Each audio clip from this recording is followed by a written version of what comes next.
सो hey guys, कैसे हो आप सभी लोग। Welcome back to my channel एजी अनाय मांगा। तो गाइस, आज मैं एक्सप्लेन करने जा रहा हूँ बुक ऑफ एस्पर का एपिसोड नंबर 563 को, जो कि काफी ज्यादा अमेजिंग होने वाला है। इसीलिए पहले ही वीडियो को लाइक शेयर कमेंट सब कुछ कर डालना। और बाकी जिन लोगों ने भी अभी तक इसका पिछला एपिसोड नहीं देखा है, तो मैंने उस एपिसोड का लिंक इस वीडियो के नीचे डिस्क्रिप्शन में दे दिया है। आप लोग जा करके पहले उस एपिसोड को देख लीजिए। बाकी तो जिन लोगों ने ऑलरेडी देख रखा है, तो उनके लिए शुरू करते हैं हमारा आज का ये वाला एपिसोड। लेकिन उससे पहले शुक्रिया Subrata Biswas for rejoining silver demons and special thanks to Davis Lord for rejoining जूफेन गोल्डन डीमंस। तो चलिए अब एपिसोड को शुरू करते हैं। तो अब इस एपिसोड की स्टार्टिंग में हमें सिस्टर चुचू को दिखाया जाता है कि योंगनिंग और स्वेंगर से जूफेन के बारे में पूछने के बाद कहती हैं कि तुम्हें कुछ तो पता है, लेकिन तुम लोगों को इस बात का आइडिया नहीं है कि वो ये सब कुछ कैसे झेलता है। इसी के साथ में उन लोगों की ये सारी बातें चलती रहती हैं और इसी तरह रात भी हो जाती है। और फिर वापस से सीन वहीं अंदर का आता है, और जहाँ पे की सिस्टर चुचू उनसे आगे कहती है कि उस समय मैं ये जानती थी कि वो अंदर से मरा हुआ नहीं है, वो तो बस वहाँ पे अपने आप को रोके हुए है, और बस इतना ही। और वो जिस रास्ते जिस पाथ पर चल रहा है, तो वो क्रूल और कोल्ड तो होने ही वाला है। तो फिर आखिर मैं कैसे उसकी बाधा बनना चाहूंगी, और इसीलिए ही तो मैं उसे छोड़ करके चली गई थी। मैं चाहती थी कि निंगर के साथ में जो कुछ भी हुआ था उसके बाद में वो जिस तरीके से डिसअपेयर, जिस तरीके से गम में गिर गया था, वो फिर से उस तरीके से मेरी वजह से भी ना गिर पड़े। क्योंकि जब तक वो सेफ है तब तक मैं भी संतुष्ट रहूंगी।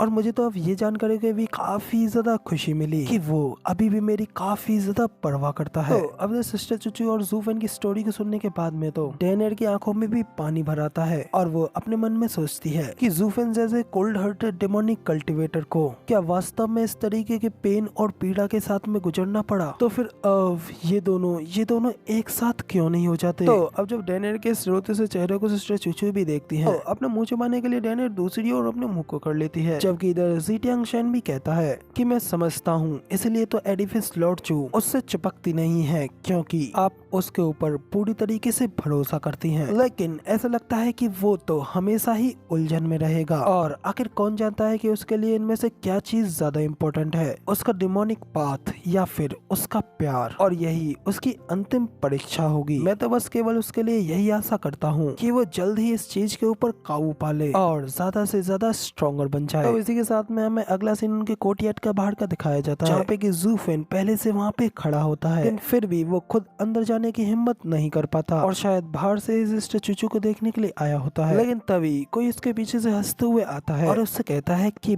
बच्चे, तुम उसे जाने नहीं दे सकते, है ना। तो ये सुनकर के जब जूफेन मुड़ करके देखता है, तो उसके सामने का वो बंदा कोई और नहीं बल्कि वही ड्रंकर डानकिन शेन होता है। तो अब ड्रंकर को वहाँ पे देख जूफेन उनसे पूछते हुए कहता है कि सीनियर, आखिर आप अभी तक यहाँ पर कैसे हैं। तो ड्रंकर कहता है कि मैंने तुमसे पहले ही कहा था कि इस जगह, इस लैंड पर ऐसा कोई भी नहीं है जो कि मुझे रोके रख सकता है, इसलिए मैं जब चाहूँ जहाँ चाहूँ वहाँ जा सकता हूँ। क्या तुमको पीछे से आने वाले लोगों से कुछ परेशानी है क्या। तो जूफेन उसे कहता है कि नहीं, तुम्हें जो करना है वो करो। तो दारूबाज जूफेन से पूछता है कि आखिर इस दुनिया में प्यार क्यों मौजूद है, लोगों को उनके जीवन का मीनिंग सिखाने के लिए। और बच्चे, अगर तुम उस लड़की को चाहते हो तो जाकर के उसे ले आओ ना, और आखिर इसमें किसी भी तरीके की कोई विवाद की क्या ही बात है। तब दारूबाज की बात सुन जूफेन कहता है कि सीनियर, प्लीज मजाक मत करो, आप भी ये अच्छी तरीके से जानते हैं कि ये मेरा रास्ता, मेरा पाथ नहीं है। तो तब दारूबाज भी कहता है कि ओह हाँ, तुमने बिल्कुल सच कहा, लेकिन इसका मतलब तो सिर्फ इतना है कि तुम काफी ज्यादा चंचल हो। तुम्हारे पास 2 लड़कियां थी और अब तुम्हें तीसरी भी मिल गई, लेकिन तुम उनको बिल्कुल भी डिजर्व नहीं करते हो। तो दारूबाज की ये बात सुनकर तो जूफेन फिर से उनसे कहता है कि सीनियर, प्लीज मजाक मत करो, आप अच्छी तरीके से जानते हो कि मेरे कहने का क्या मतलब है। मैं अभी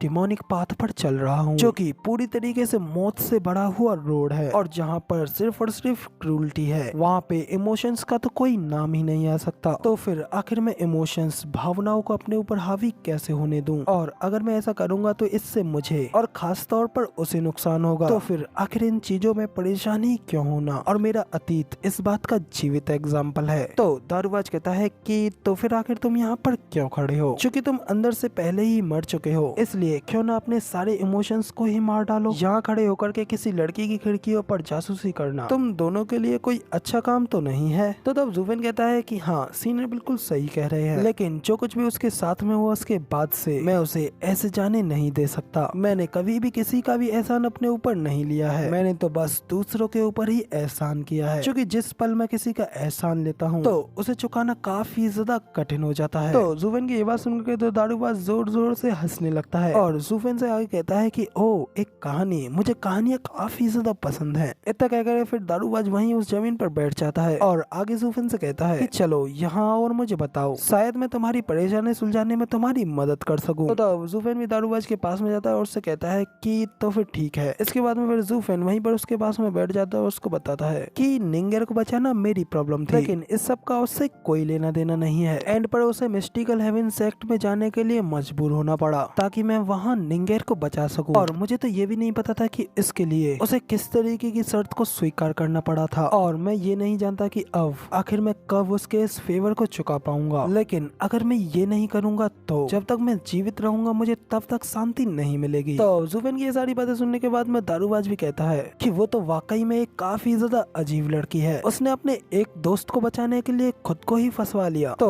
अब मुझे अच्छे से समझ में आया कि ल्यूजी के उसके ऊपर हमला करने की वजह से तुम्हें इतना ज्यादा गुस्सा क्यों आया। अगर वो तुम्हारे फ्रेंड के ऊपर अटैक करता है तो उसके साथ में ऐसा तो होना ही था। ये तो सचमुच में एक काफी ज्यादा भारी कर्ज है, और जो मुझे दिख रहा है उसे चुकाने का तो सिर्फ एक ही रास्ता है कि उसके लिए तुम्हें अपना दिल और सोल दोनों उसे देनी पड़ेगी। तो दारूबाज की ये बात सुनकर तो जुफेन और भी ज्यादा चिढ़ जाता है और कहता है कि एल्डर कृपया ठीक से बोलें। तो तब दारूबाज कहता है कि हाँ एक दैद और क्रूल पाथ याद आया। जिसके बाद फिर वो आगे जुफेन से कहते हैं कि बच्चे, मैं भले ही कोई एक डेमोनिक कल्टीवेटर नहीं हूँ और ना ही मैं तुम्हारे रास्ते के बारे में कुछ समझता हूँ, लेकिन दोनों ही रास्ते बिल्कुल सत्य हैं और वो दोनों ही तुम्हें दाव तक ले जाते हैं। कम से कम मुझे तो यही पता है, यहाँ तक कि इमोशनलेस और क्रूल रास्ता भी। और तुम्हें अपनी भावनाओं को कुचलने से पहले तुम्हें उन्हें महसूस करने की जरूरत होती है। तो तब जुफेन दारूबाज से पूछता है कि आखिर आप किसी ऐसी चीज को कैसे हटा सकते हैं जो कि शुरू से ही वहाँ मौजूद ही नहीं है। तो दारूबाज कहता है कि बिल्कुल हम राइटियस कल्टीवेटर की तरह, जो कि अन्याय का अनुसरण करते हैं, और अगर बुराई ही नहीं होती तो अन्याय कहाँ होता, और बुराई को समझे बिना आप अन्याय को कैसे जान पाएंगे। और यहाँ एक एग्जाम्पल के तौर पे कहूँ तो यूनिवर्सल राइटियस सेक्ट, वो लोग दाएं और बाएं सिर्फ जस्टिस को ही प्यार करते हैं। लेकिन आपको क्या लगता है कि इस बात से कितने लोग अवेयर हैं कि इस चीज का असलियत में क्या मतलब है? क्या जस्टिस का मतलब सिर्फ कुछ डेमोनिक कल्टीवेटर्स के साथ लड़ना ही है? ये तो इस चीज के जमीन के टुकड़े के बराबर की बात भी नहीं है। बच्चे, तुम्हारे इर्द गिर्द कई सारी लड़कियां हैं, लेकिन फिर भी केवल वो लड़की ही थोड़ी स्पेशल है, और मुझे लगता है कि तुम उसे लेकर के काफी ज्यादा सीरियस हो। लेकिन तुम्हारी स्टोरी को सुनने के बाद में मेरे दिमाग में एक दूसरा थॉट भी आ रहा है। तो बताओ, क्या तुम उस लड़की को लेकर के गिल्टी फील करते हो, या फिर सच में ये तुम्हारे अंदर का प्यार है? तो जुफेन कहता है कि मैं इन सब चीजों को लेकर के बिल्कुल भी श्योर नहीं हूँ। तो तब दारूबाज हंसते हुए और जुफेन को चिढ़ाते हुए कहता है कि हाँ, तुम अभी भी काफी ज्यादा भोले हो और अभी भी इस चीज को लेकर के हिचकिचा रहे हो।